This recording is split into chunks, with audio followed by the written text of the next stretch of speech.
నమస్తే.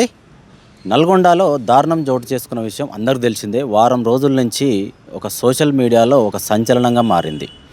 ఒకసారి మనం వివరాలు గమనించినట్లయితే నల్గొండ జిల్లాలో టౌన్లోనే లోకల్లోనే సాగర్ హైవేపై తెలంగాణ కాలనీలో ఉన్నటువంటి ఒక ముస్లిం కుటుంబం మొత్తం దారుణ హత్యకు గురైంది.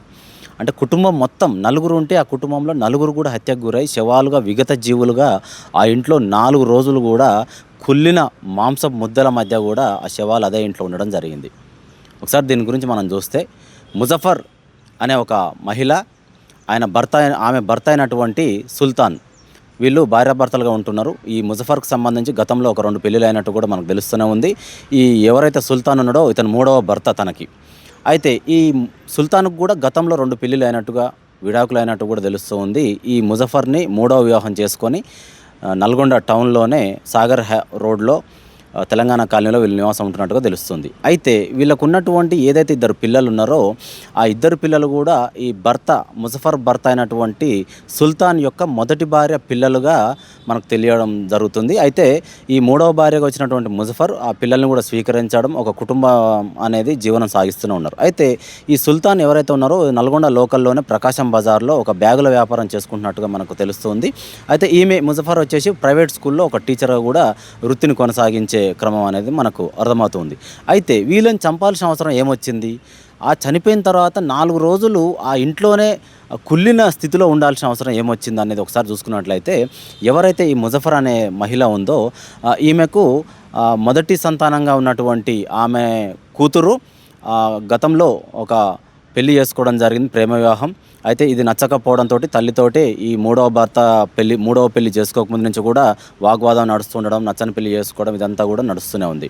అయితే ఎప్పుడైతే ఈ గొడవ జరిగిన తర్వాత కాలక్రమేణా 3వ వివాహం సుల్తాన్ని చేసుకోవడం జరిగింది. తెలంగాణ కాలనీలో నివాసం ఉండడం జరుగుతుంది. సాఫీగా జరుగుతున్న ఈ కుటుంబంలోకి సడన్గా మొదటి భర్తకు పుట్టినటువంటి ఆమె ముజఫర్ కూతురు, ఆమె లవ్ మ్యారేజ్ చేసుకున్నటువంటి భర్త ఇద్దరు వచ్చి ఈమె పేరు మీద ఉన్నటువంటి ఏదైతే ఆస్తి ఉందో, దాదాపుగా మనకు అర్థమవుతున్న సమాచారం ప్రకారం, మనకు వచ్చినటువంటి ప్రాథమిక సమాచారం ప్రకారం 50 లక్షలు లిక్విడ్ క్యాష్ ఉండొచ్చు, కొన్ని ప్లాట్లు ఉండొచ్చు, బంగారం ఉండొచ్చు. ఇదంతా చూసుకున్నట్లయితే కోటిగా ఆమె మీద ఆస్తి ఉన్నట్టు కూడా తెలుస్తూ ఉంది. అయితే ఈ అల్లుడు కూతురు వచ్చేసి ఎన్నోసార్లు తల్లి ముజఫర్ని అడగడం జరిగింది. ఏంటి అసలు మా డబ్బులు మాకు ఇస్తావా, నువ్వు 3వ పెళ్లి చేసుకున్నావు, అతని పిల్లలకు రాసిస్తా అంటున్నావు, వాళ్ళకి ఎలా చెందుతుంది, మొదటి సంతానంగా మేము ఉన్నాము, మొదటి అల్లుడు ఇతను ఉన్నాడు, నువ్వు మా ఇద్దరిని కాదని నువ్వు 3వ భర్తకు చెందినటువంటి పిల్లలకు ఎలా రాసిస్తావు అని చెప్పేసి కూడా కన్న తల్లితోటి అల్లుడు కూతురు ఎన్నోసార్లు గొడవ పడుతూ ఉన్నారు. అయినా కూడా ఆమె ఒప్పుకోలేదు. ససైమీర అనడంతో ఈ గొడవ కాస్త ప్రాణాలను తీసేంత వరకు కూడా జరిగింది. అయితే ఎన్నిసార్లు మొరపెట్టుకున్నా కూడా తల్లి వినకపోవడంతో వాళ్ళ పిల్లల పేర్ల మీద చేస్తా అని చెప్పేసి ఆమె కరాఖండిగా చెప్పి కూతురిని అల్లుడిని వాదించి పంపించేసరికి వీళ్ళు ఒక మాస్టర్ ప్లాన్ వేయడం జరిగింది. ఒక పథకం పన్నిరు. అంటే వీళ్ళని ఎలాగైనా సరే మనం హతమార్చాలి, లేకపోతే మనకు ఈ ₹1,00,00,000 ఆస్తి మనకు దక్కదని చెప్పేసి కూతురు అల్లుడు ఒక పథకం పన్నడం జరిగింది. దీనికి సంబంధించి నల్గొండ టౌన్లో ఉన్నటువంటి కొంతమంది వ్యక్తుల సహాయం కావచ్చు, అలాగే హైదరాబాద్లో ఉన్నటువంటి లోకల్లో ఓల్డ్ సిటీకి సంబంధించిన కొంతమంది సుఫారీ గ్యాంగ్ తోటి వీళ్ళు చర్చలు జరిపి ఎలాగైనా సరే మా తల్లి దగ్గర ఉన్నటువంటి ఆస్తిని మనం దక్కించుకోవాలని చెప్పేసి కూడా కొంత అమౌంట్ను వాళ్ళకు ముట్ట చెప్పినట్టు కూడా మనకు అర్థమవుతుంది. ఈ సుఫారీ గ్యాంగ్కు నల్గొండలో తెలంగాణ కాలనీ ఉన్నటువంటి ఈ సుల్తాన్ ముజఫర్కి సంబంధించిన ఆ ఇల్లు చూపించడం, ఆ కాలనీ చూపించడం, ఒక రెక్కి నిర్వహించడం ఇదంతా జరుగుతూ ఉంది. అయితే వాళ్ళ ఇంట్లోకే ఒక అర్ధరాత్రి, అంటే మనం చూసుకున్నట్లయితే ఈ నెలనే 19వ తారీఖు అర్ధరాత్రి వాళ్ళ ఇంట్లోకి ఈ సుఫారీ గ్యాంగ్ వెళ్ళినట్టుగా తెలుస్తూ ఉంది. అక్కడే ఇంట్లో ఉన్నటువంటి ఆ అర్ధరాత్రి ఇంట్లోనే ఉన్నటువంటి ఆ కుటుంబం ఎలాగైనా సరే హతమార్చాలని చెప్పేసి వెళ్ళినటువంటి సుఫారీ గ్యాంగు సుల్తాన్ని కావచ్చు, భార్య ముజఫర్ని కావచ్చు అక్కడికక్కడే కత్తిపోట్లతోటి పొడిచి విచక్షణ రహితంగా చంపివేయడం జరిగింది. అయితే ఇదంతా గమనిస్తున్నటువంటి పిల్లలు, ఏదైతే మొదటి సంతానంగా సుల్తాన్కు ఉన్నారో ఆ 2 పిల్లలు కూడా అదే ఇంట్లో ఉండడం, ఇదంతా గమనించినటువంటి ఆ పిల్లలు కూడా మంచం కింద నక్కి దాచుకోవడం జరిగింది. అయితే ఎవరైతే సుఫారీ గ్యాంగ్ ఉన్నారో ఓకే మంచం కింద పిల్లలు ఉన్నారని చెప్పేసి గమనించి వాళ్ళని బయటికి లాక్కొచ్చి మరి దాదాపుగా ఒక 19 కత్తిపోట్లతో పొడిచి ఆ పిల్లల్ని హతమార్చినట్టు కూడా మనకు తెలుస్తూనే ఉంది.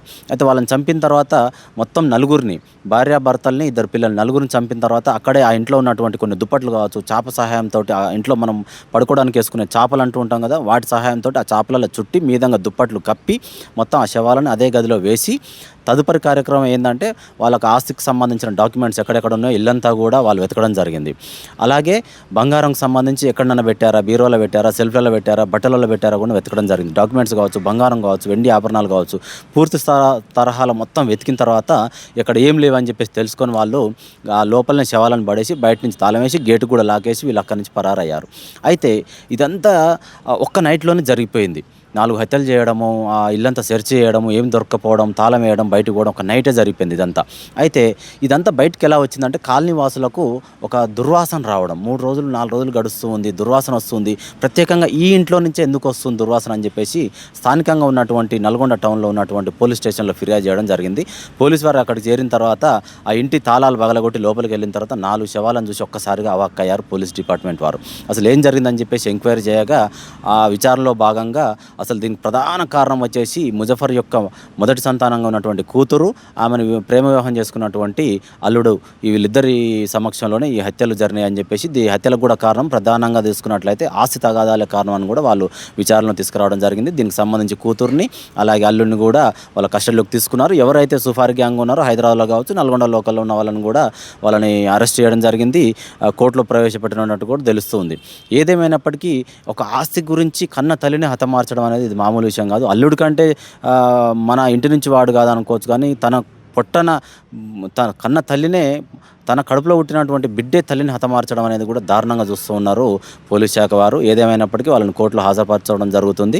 తదుపరి విచారణ నిమిత్తం కూడా వాళ్ళని జైలుకు కోర్టు వచ్చినటువంటి ఏదైతే రిపోర్ట్ వస్తుందో, జడ్జిమెంట్ వచ్చిన తర్వాత కూడా జైలుకు పంపే అవకాశం కూడా ఉన్నట్టు కూడా తెలుస్తుంది.